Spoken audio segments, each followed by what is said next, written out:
Եվ այս գիշեր եւ վաղ ամբողջ օրը անցկացնելու են այստեղ մեր պահանջով վճարել մեր աշխատավարձերը, վերագործարկել Նաիրիտը։ Աշխատանք, Նաիրիտ, աշխատանք, Նաիրիտ։ Նաիրիտի հարյուրավոր աշխատակիցներ այսօր նստացույց սկսեցին կառավարության շենքի դիմաց, պահանջելով իրենց 1.5 տարվա չստացած աշխատավարձը։ Նաիրիտցիներին դուր չէր եկել էներգետիկայի եւ բնական պաշարների նախարար Զախարյանի երեկվա հայտարարությունը, թե աշխատավարձի պարտքը կմարվի մինչև տարեվերջ։ Եթե միջպետական բանկի հետ համաձայնությունը մոտորերս ձեռք կբերվի, ինչու են նորից ձգձգում, ասում էին նրանք։ Ես մի քանի օրը բոլոր կազմակերպությունները, բոլոր լրատվամիջոցները հաղորդել են, բոլորը գիտեն, որ նստացույց են կազմակերպելու։ Կարծում եմ, այս դրա հաջորդ կառավարական խաբուսիկ ակցիան եղավ, որ ես 2 օրվա ընթացքում միջպետական բանկի կողմից կզիջեն մեր գույքը ամբողջ գրավի տակից կհանեն եւ մեր աշխատավարձի պարտքի մարումը կստացվի։ Կարծում եմ ոչ, ժողովուրդ ջան, այս մի ակցիան նույնպես միտված է մեր պայքարը թույլատնելու համար,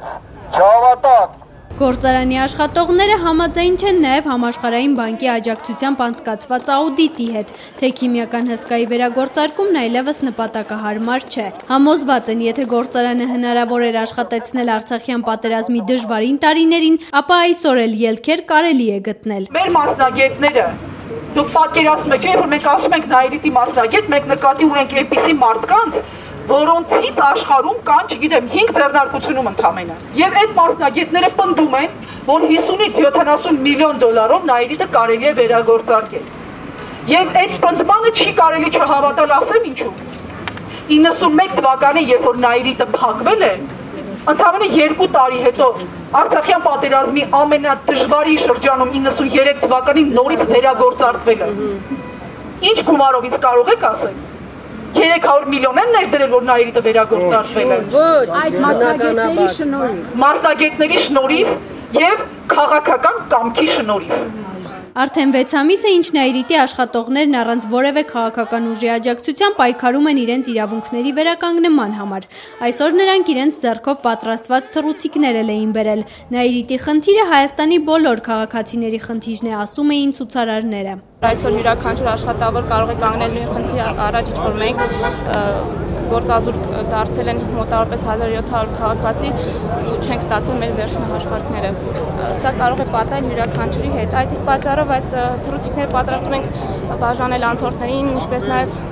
փակցնել քաղաքում բոլոր հնարավոր անհնարին տեղերում, կանգառներում, վերելակների մոտ,